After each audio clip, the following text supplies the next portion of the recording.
La fonction inStringReverse permet de chercher un mot ou un symbole ou tout autre caractère dans une chaîne de caractères, donc dans un texte, et surtout de trouver donc sa position. L'intérêt de cette fonction, c'est qu'on peut trouver la position, par exemple, d'un symbole qui est donc le plus à droite du texte. C'est-à-dire que nous pouvons donc utiliser la fonction inString pour trouver le symbole le plus à gauche et inStringRev, donc reverse, pour prendre le symbole le plus à droite. On a ici 4 lignes de texte. La première ligne n'a aucun symbole qu'on cherche, puisqu'on cherche le symbole tiret, tout simplement. Donc on peut choisir soit un symbole, soit un caractère, soit même un mot complet. Donc dans la ligne 2, on n'aura qu'une seule fois le symbole, qui est donc ici tout à droite.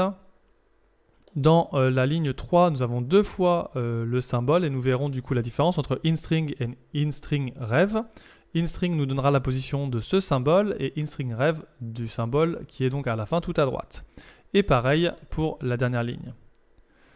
Ce qui va se passer, c'est que lorsque l'on regarde sur le code, j'identifie donc la feuille Excel, j'identifie la dernière ligne, je fais donc une boucle sur les données. Je récupère la valeur du texte et ensuite je trouve la position du texte recherché. Pour rechercher un texte, on va mettre donc position texte égale inStringRev ou alors inString, juste en dessous, la variable valText qui est en fait l'équivalent du texte de la cellule, et ensuite le symbole que l'on recherche. Ici j'ai mis le tiret. On peut remplacer bien entendu le tiret par une lettre ou par un mot complet. Ici on va juste garder le tiret. Et ensuite sur une message box, on va justement voir quelle position chaque symbole a dans le texte.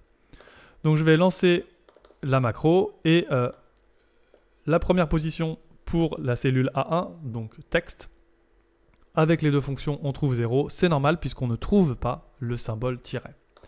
Sur ma deuxième ligne, on voit bien qu'effectivement la position est la même pour les deux fonctions, qui est donc la numéro 23, puisqu'il n'y a qu'une seule fois le symbole. Sur la troisième ligne, eh bien, c'est là qu'on commence à voir une différence. Effectivement, avec le inStringRev, on voit que la position est 50, c'est donc l'équivalent de tout à droite. Et avec inString, la position est 7, qui est donc tout à gauche. Enfin, la dernière ligne, pareil, on constate bien qu'effectivement le premier symbole est en ligne 23 et le deuxième est en position 58. Alors, il est important de noter ici que l'intérêt n'est pas tout simplement de trouver la position d'un symbole, d'un caractère ou d'un mot, mais bien souvent de venir après modifier le texte en lui-même, c'est-à-dire peut-être en gardant qu'une partie du texte à partir de ce symbole, à partir de ce mot, etc. etc. Donc après, c'est à charge à vous de voir l'utilisation qu'il y en a.